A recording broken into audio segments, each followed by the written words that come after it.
Welcome to new exam. आज है 28 जून 2020 और 28 जून 2020 से करंट अफेयर्स के जितने भी इंपॉर्टेंट क्वेश्चन बनेंगे वो हम इस वीडियो में डिस्कस करेंगे। तो दोस्तों वीडियो को लास्ट तक जरूर देखिए, क्योंकि हम आपसे लास्ट में एक क्वेश्चन पूछेंगे, उसका आंसर आपको कमेंट बॉक्स में देना है। और वीडियो अच्छा लगे तो लाइक और शेयर जरूर कीजिए और हमारे चैनल को सब्सक्राइब कर दीजिए, बेल आइकन पर क्लिक कर दीजिए, जिससे कि आपको डेली का करंट मिलता रहे। तो चलते हैं आज के करंट अफेयर्स पर। हाल ही में सूक्ष्म और लघु उद्यम दिवस कब मनाया गया? तो ये कब मनाया गया? ये मनाया गया 27 जून को।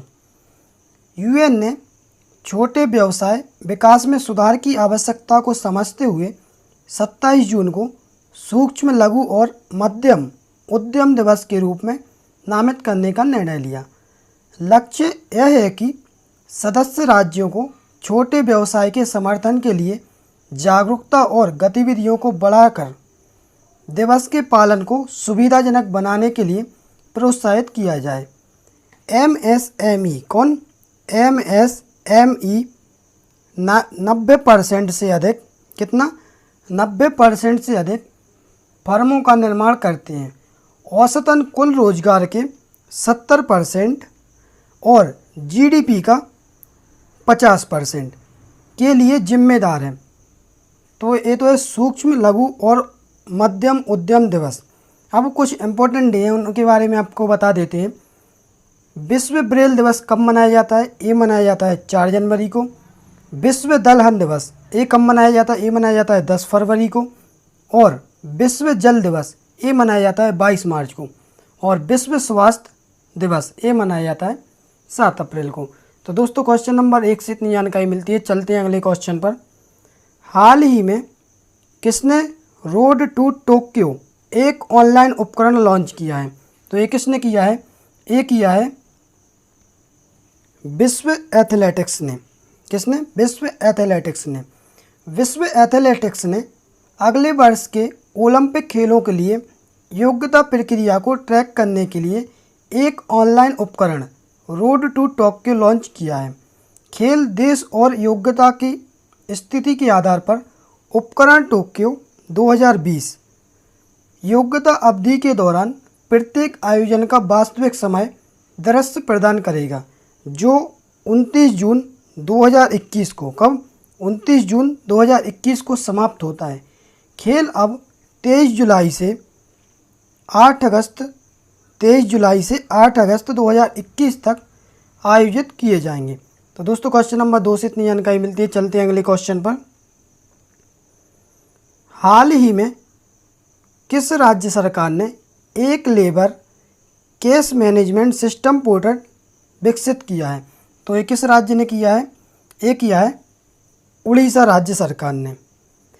उड़ीसा में मजदूर और कर्मचारियों के मामलों को कुशलता से संबोधित करने के लिए राज्य श्रम और ईएसआई विभाग ने एक labour case management system portal विकसित किया है। पहल का उद्देश्य सभी हितधारकों, दावेदार श्रमिकों, अधिवक्ताओं और नियोक्ताओं को कर्मचारी श्रम अधिनियम 1923, कौन सा? कर्मचारी श्रम अधिनियम 1923, ग्रेच्युइटी भुगतान अधिनियम 1972, कौन सा?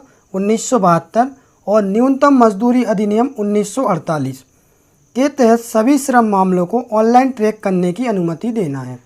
तो क्वेश्चन नंबर 3 से इतनी जानकारी तो मिलती है। अब बात आती है उड़ीसा की। तो उड़ीसा के बारे में जान लेते हैं। उड़ीसा का जो गठन हुआ था वो हुआ था 26 जनवरी 1950 को। यहाँ की जो राजधानी है वो है भुवनेश्वर और यहाँ के जो मुख्यमंत्री वो है नवीन पटनायक, राज्यपाल हैं गणेशी लाल और यहाँ के जो मुख्य न्यायाधीश हैं उड़ीसा हाईकोर्ट के वो हैं मोहम्मद रफ़ीक। यहाँ पर जो लोकसभा सीटें हैं वो हैं 20, राज्यसभा सीटें हैं 10 और विधानसभा सीटें हैं 147। तो दोस्तों क्वेश्चन नंबर 3 से इतनी जानकारी मिलती है। और हम आपको बता दें इसकी जो पीडीएफ है वो आप हमारे टेलीग्राम ग्रुप से भी डाउनलोड कर सकते हैं, और जिसकी लिंक वीडियो की डिस्क्रिप्शन में दी है, और वीडियो की डिस्क्रिप्शन में पीडीएफ की भी लिंक दी है, तो आप वहाँ से भी डायरेक्ट डाउनलोड कर सकते हैं। चलते हैं अगले क्वेश्चन पर। हाल ही में किस राज्य के मुख्यमंत्री ने राज्य में गोधन न्याय योजना शुरू करने की घोषणा की है? तो ये किस राज्य के मुख्यमंत्री ने की है? ये की है छत्तीसगढ़ के मुख्यमंत्री ने। छत्तीसगढ़ के मुख्यमंत्री भूपेश बघेल ने राज्य में गोधन न्याय योजना शुरू करने की घोषणा की है। इस योजना का उद्देश्य पशुपालन को व्यावसायिक रूप से लाभदायक बनाना, मवेशियों द्वारा खुले चराई को रोकना और सड़कों पर आवारा पशुओं की समस्या को हल करना और पर्यावरण संरक्षण है। योजना के तहत सरकार पशुधन मालिकों से एक निश्चित खरीद दर पर गाय के गोबर की खरीद करेगी। तो ये तो है गोधन न्याय योजना, जिसके बारे में हमने आपको डिटेल में बताया। अब बात आती है छत्तीसगढ़ की, तो छत्तीसगढ़ के बारे में जान लेते हैं। छत्तीसगढ़ में जो इसका गठन हुआ था वो हुआ था 1 नवंबर कब 2000 को, और ये किससे हुआ था? मध्य प्रदेश से अलग हुआ था। यहाँ की जो राजधानी है वो है रायपुर, और मुख्यमंत्री यहाँ के हम आपको बता ही चुके हैं भूपेश बघेल, और राज्यपाल हैं अनुसुईया उइके, और चीफ जस्टिस हैं PR रामचंद्र मेनन। और यहाँ पर जो लोकसभा सीटें हैं वो हैं 11, राज्यसभा सीटें हैं 5, विधानसभा सीटें हैं 90, और विधान परिषद नहीं है यहाँ पर। और यहाँ पर जो राजकीय पशु है यहाँ का इम्पोर्टेंट वो है जंगली पानी भैंस। कौन सी? जंगली पानी भैंस।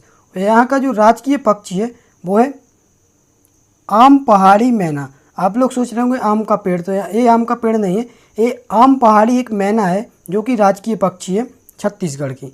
चलते हैं अगले क्वेश्चन पर। क्वेश्चन नंबर 4 से इतनी जानकारी मिलती है।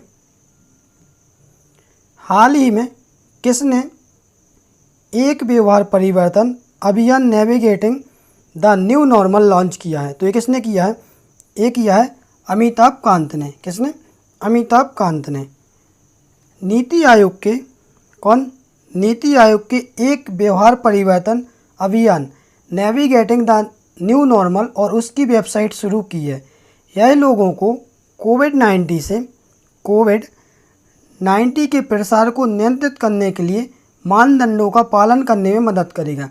यह आयोग नीति आयोग के CEO अमिताभ कांत की अध्यक्षता में एम्पावर्ड ग्रुप 6, कौन सा? एम्पावर्ड ग्रुप 6 के मार्गदर्शन में विकसित किया गया है। अभियान के 2 भाग हैं। पहला एक वेब पोर्टल और दूसरा एक मीडिया अभियान है। कितने भाग हैं? 2 भाग हैं। पहला एक वेब पोर्टल है और दूसरा एक मीडिया अभियान है। तो दोस्तों क्वेश्चन नंबर 5 से इतनी जानकारी मिलती है। चलते हैं अगले क्वेश्चन पर। हाल ही में भारत के बाहर विवेकानंद योग विश्वविद्यालय नाम का विश्व का पहला योग विश्वविद्यालय कहाँ शुरू किया गया है? तो ये किया गया है लॉस एंजल्स में। तो दोस्तों ये क्वेश्चन नंबर 6 बहुत इंपॉर्टेंट है, क्योंकि विश्व का पहला है और भारत के बाहर है। तो इसको आप याद कर लीजिए और ये नोट भी कर लीजिए, क्योंकि ये बहुत ही इम्पोर्टेंट है। तो ये कहाँ हुआ है? ये हुआ है लॉस एंजल्स में। भारत के बाहर विश्व का पहला योग विश्वविद्यालय लॉस एंजल्स में शुरू किया गया है। यह ऐसे कर्मियों की पेशकश करेगा जो योग के प्राचीन भारतीय अभ्यास के लिए वैज्ञानिक सिद्धांतों और आधुनिक अनुसंधान दृष्टिकोण को जोड़ते हैं। स्वामी विवेकानंद योग अनुसंधान संस्थान के कुलपति और प्रख्यात भारतीय योग गुरु डॉक्टर HR नागेंद्र, कौन? डॉक्टर HR नागेंद्र, जो कि विवेकानंद योग विश्वविद्यालय के प्रथम अध्यक्ष होंगे। तो ये इम्पोर्टेंट है। इसके पहले अध्यक्ष कौन होंगे? तो ये होंगे भारतीय योग गुरु डॉक्टर HR नागेंद्र, विवेकानंद योग विश्वविद्यालय के प्रथम अध्यक्ष होंगे। तो दोस्तों क्वेश्चन नंबर 6 से इतनी जानकारी मिलती है। चलते हैं अगले क्वेश्चन पर।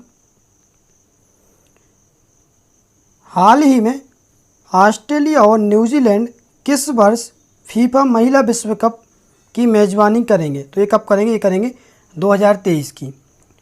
फीफा महिला विश्व कप 2023 का मंचन ऑस्ट्रेलिया और न्यूजीलैंड में किया जाएगा। फ्रांस में, कहाँ? फ्रांस में फीफा महिला विश्व कप 2019 की आश्चर्यजनक सफलता और फीफा परिषद द्वारा बाद में सर्वसम्मत निर्णय के बाद फीफा महिला विश्व कप 2023 में कितनी 32 टीमें को शामिल करने का पहला संस्करण होगा। तो ये कौन सा होगा? विश्व कप 2030 में 32 टीमों को शामिल करने का पहला संस्करण होगा। यह ऑस्ट्रेलिया और न्यूजीलैंड की मेज़बानी वाला पहला फीफा महिला विश्व कप होगा। तो ये भी बहुत इंपॉर्टेंट है, क्योंकि इसमें पहले ज़्यादा हैं। एक तो है यहाँ पर जो ऑस्ट्रेलिया और न्यूजीलैंड की मेज़बानी पहली बार हो रही है, पहली बात, और दूसरी बात है जो 2023 में 32 टीमों को शामिल करने का पहला संस्करण भी है। तो दोस्तों क्वेश्चन नंबर 7 से इतनी जानकारी मिलती है। चलते हैं अगले क्वेश्चन पर। हाल ही में किस राज्य के मुख्यमंत्री ने ब्लैक प्लम का पौधा लगाकर हरित हरम कार्यक्रम के छठे चरण का शुभारंभ किया है? तो ये किस राज्य ने किया है? ये किया है तेलंगाना राज्य ने। किसने? तेलंगाना राज्य ने। तेलंगाना के मुख्यमंत्री के चंद्रशेखर राव, कौन? के चंद्रशेखर राव ने मेडक जिले के नरसापुर वन क्षेत्र में ब्लैक प्लम, कहाँ पर? प्रॉपर स्थान भी याद करना है। यहाँ पर जो तेलंगाना में एक ज़िला है, कौन सा? मेडक नाम का। मेडक ज़िले के नरसापुर, वहाँ पे एक नरसापुर है गांव में, वन क्षेत्र में ब्लैक प्लम के पौधे लगाकर हरित हरम कार्यक्रम के छठे चरण का शुभारंभ किया। उन्होंने नरसापुर अर्बन फॉरेस्ट पार्क का भी उद्घाटन किया, जिसे 636 एकड़, कितना? 636 एकड़ में विकसित किया गया था। उन्होंने प्राकृतिक वन, रॉकफिल बांध और जल संचयन से संबंधित कार्यों की भी जांच की। अब बात आती है तेलंगाना की, तो तेलंगाना के बारे में जान लेते हैं। तेलंगाना की जो स्थापना हुई थी वो हुई थी 2 जून 2014 में, आपको पता ही होगा। और यहाँ की जो राजधानी वो है हैदराबाद। यहाँ के मुख्यमंत्री हैं के चंद्रशेखर राव, जिनके बारे में आपको पहले बता चुके हैं। और यहाँ के जो राज्यपाल हैं वो है तमिलसाई सौंदरराजन। और यहाँ के जो चीफ जस्टिस हैं वो है राधा कृष्णन। यहाँ पर जो लोकसभा सीटें हैं वो है 17, राज्यसभा सीटें हैं 7, विधानसभा सीटें हैं 119 और यहाँ पर विधान परिषद भी है वो है 46। तो दोस्तों हम आपको बता चुके हैं विधान परिषद के बारे में, हमने एक वीडियो में आपको ट्रिक से ही बताया था, तो उसको आप ऐसे कर लेना। अब तुम प्यार करना जरा, ए से हो जाएगा आंध्र प्रदेश, और बी से हो जाएगा बिहार, टी से हो जाएगा तमिलनाडु, यू से हो जाएगा उत्तर प्रदेश, एम से हो जाएगा महाराष्ट्र, प्यार उसमें साइलेंट है, और करना से हो जाएगा कर्नाटक, और जरा से हो जाएगा जम्मू एंड कश्मीर। तो इतने राज्यों में विधान परिषद है।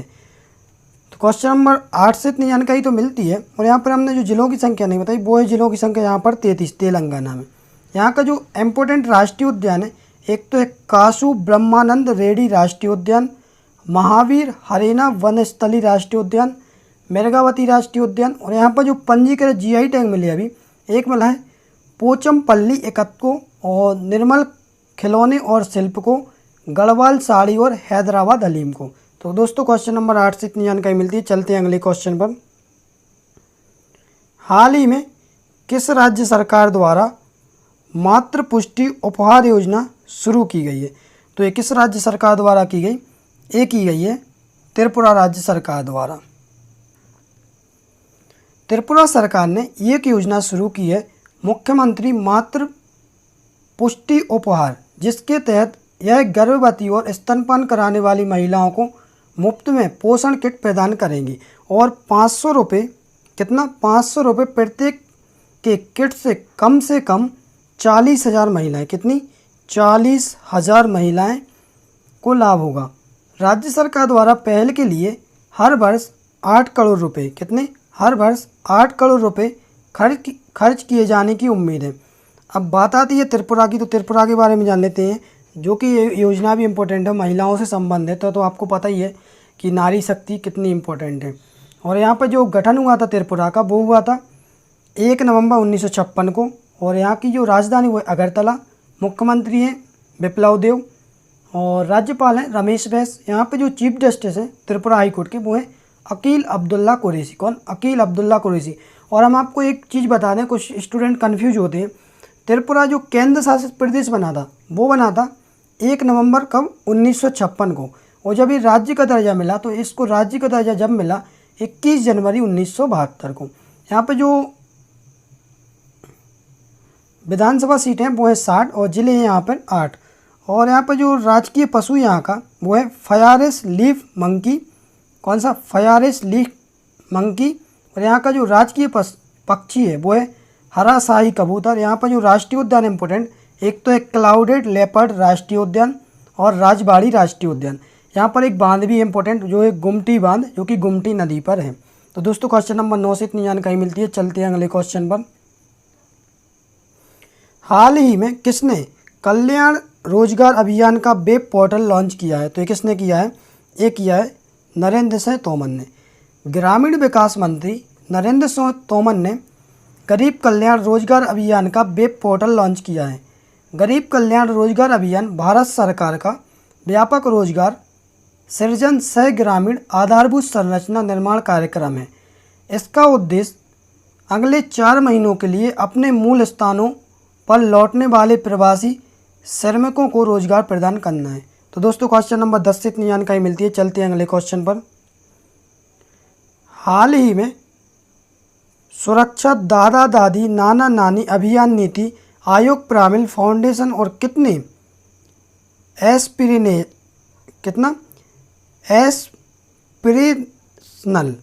डिस्ट्रिक्ट के बीच एक संयुक्त प्रयास है? तो कितने के बीच है? तो ये है 25 के बीच। सुरक्षित दादा दादी नाना नानी अभियान नीति आयोग प्रामिल फाउंडेशन और 25 एस्पिरेशनल डिस्ट्रिक्ट्स के बीच एक सहयोगी प्रयास है। यह कोविड-19 महामारी के दौरान 2.9 मिलियन 2.9 मिलियन वरिष्ठ नागरिकों की देखभाल सुनिश्चित करेगा। नीति आयोग ने वरिष्ठ नागरिकों की देखभाल के लिए प्रधानमंत्री नरेंद्र मोदी की अपील के बाद यह अभियान शुरू किया है। तो इम्पोर्टेंट अभियान है, इसको आप याद कर लेना। हाल ही में अगले क्वेश्चन पर चलते हैं। हाल ही में किस राज्य सरकार ने आदर्श पुलिस स्टेशन योजना शुरू करने की घोषणा की है? तो ये किस राज्य सरकार ने की है? तो ये की है छत्तीसगढ़ ने। किसने? छत्तीसगढ़ ने। छत्तीसगढ़ सरकार 1 जुलाई 2020 से आदर्श पुलिस स्टेशन योजना शुरू करेगी। कुछ मापदंडों को तय किया गया है जो और पुलिस स्टेशन निर्धारित मानदंडों को पूरा करते हैं उन्हें पुरस्कृत किया जाएगा। इन मापदंडों के आम जनता के साथ थाना प्रभारी और अन्य कर्मचारियों का आचरण, थाने का माहौल आदि शामिल है। और दोस्तों हम आपको छत्तीसगढ़ के बारे में तो पहले बता ही चुके हैं, तो यहाँ के कुछ इम्पोर्टेंट राष्ट्रीय उद्यान हैं उनके बारे में जान लेते हैं। इंद्रावती जो कि कुटरू नाम से भी जाना जाता है राष्ट्रीय उद्यान यहाँ पर है। कांगेर राष्ट्रीय उद्यान, गुरु घासी राष्ट्रीय उद्यान जो कि संजय भी बोलते हैं इसे। और एक यहाँ पे जो इम्पोर्टेंट बांध है, एक तो है गंगरेल बांध। कौन सा?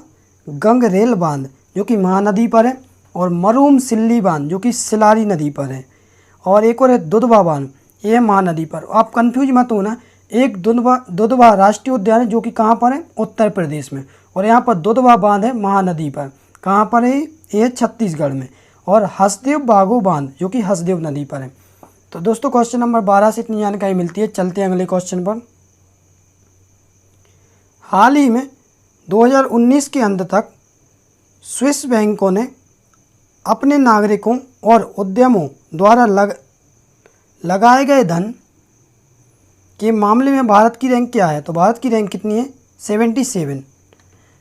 भारत 2019 के अंत तक स्विस बैंकों में अपने नागरिकों और उद्यम द्वारा लगाए गए धन के मामलों में 3 पायदान नीचे यानी 77वें स्थान पर आ गया है। स्विस नेशनल बैंक यानी SNB के स्विस नेशनल बैंक द्वारा जारी किए गए वार्षिक बैंकिंग आंकड़ों के विश्लेषण से पता चला है कि स्विस बैंकों में भारतीय व्यक्तियों और उद्यमों द्वारा लगाए गए धन के मामले में भारत बहुत नीचे पहुंच चुका है। और यहाँ पर जो फर्स्ट पे कौन है? तो फर्स्ट पे है ब्रिटेन जो कि शीर्ष बरकरार है। पिछली बार भी फर्स्ट पे था और अब भी फर्स्ट पर है। तो दोस्तों क्वेश्चन नंबर 13 से इतनी जानकारी मिलती है। चलते हैं अगले क्वेश्चन पर। हाल ही में 233 वर्षों के इतिहास में मैरी लेबोन क्रिकेट क्लब की पहली महिला अध्यक्ष कौन बनी है? तो ये कौन बनी है? 233 वर्षों के इतिहास में बनी है। तो ये बनी है क्लेयर कॉनोर। कौन? क्लेयर कॉनोर। इंग्लैंड की पूर्व कप्तान क्लेयर कॉनोर 233 वर्षों के इतिहास में मैरी लेबोन क्रिकेट क्लब की पहली महिला अध्यक्ष बनने के लिए तैयार हैं। उन्होंने 111 अंतर्राष्ट्रीय मैचों में 1604 रन बनाए। कितने? 1604 रन बनाए और सभी प्रारूपों में 104 विकेट लिए। उन्हें 2000 में उनके टीम का कप्तान नामित किया गया था और 2006 में अंतर्राष्ट्रीय क्रिकेट से संन्यास लेने तक इस पद पर रहीं। दोस्तों क्वेश्चन नंबर 14 से इतनी जानकारी मिलती है। चलते हैं अगले क्वेश्चन पर।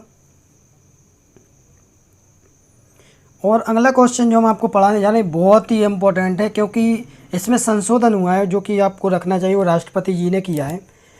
हाल ही में राष्ट्रपति रामनाथ कोविंद ने बैंकों में जमाकर्ता की सुरक्षा सुनिश्चित करने के लिए बैंकिंग विनियमन अध्यादेश 2020, जो कि बहुत इम्पोर्टेंट है, क्या बैंक की विनियमन अध्यादेश प्रख्यात किया। अध्यादेश किस वर्ष के बैंकिंग विनियमन अधिनियम में संशोधन करता है? तो ये किस में करता है? ये करता है 1949 की। राष्ट्रपति रामनाथ कोविंद ने बैंकों में जमाकर्ताओं की सुरक्षा सुनिश्चित करने के लिए प्रतिबद्धता के अनुसरण में बैंकिंग विनियमन संशोधन अध्यादेश 2020 प्रख्यात किया है। अध्यादेश बैंकिंग विनियमन अधिनियम 1949 को संशोधित करता है, जो सहकारी बैंकों पर लागू होता है। इसका उद्देश्य जमाकर्ताओं के हितों की रक्षा करना और शासन में सुधार करके सहकारी बैंकों को मजबूत करना है। दोस्तों, ये रहा आज का करंट अफेयर्स, और जितनी भी जानकारी थी एक्स्ट्रा हमने आपको दी, और हमने आपको एक कल क्वेश्चन दिया था, उसका आंसर देख लेते हैं। हाल ही में किस राज्य सरकार ने लैपटॉप योजना शुरू करने की घोषणा की? तो ये किसने की? ये केरल ने की, और बहुत से लोगों ने इसका आंसर डिटेल में लिखा और इसके बारे में बहुत से लोगों ने बताया भी, तो बहुत अच्छा लगा। दोस्तों, ऐसा ही आप लोग आंसर देते जाइए, और हम आपको कल के लिए एक क्वेश्चन देते हैं, उसका आंसर भी आपको कमेंट बॉक्स में देना है। हाल ही में किस राज्य ने प्रथम ई पंचायत पुरस्कार 2020 प्राप्त किया है? तो ये किस राज्य ने प्राप्त किया है? ये भी बहुत इंपॉर्टेंट है, और पहली बार किया है, और पहला ही पुरस्कार था। तो आपको जितना भी उस राज्य के बारे में डिटेल में पता हो, वहाँ के राष्ट्रीय उद्यान, बांध, जो कुछ भी आपको पता हो, आप डिटेल में लिख देना। वीडियो देखने के लिए धन्यवाद।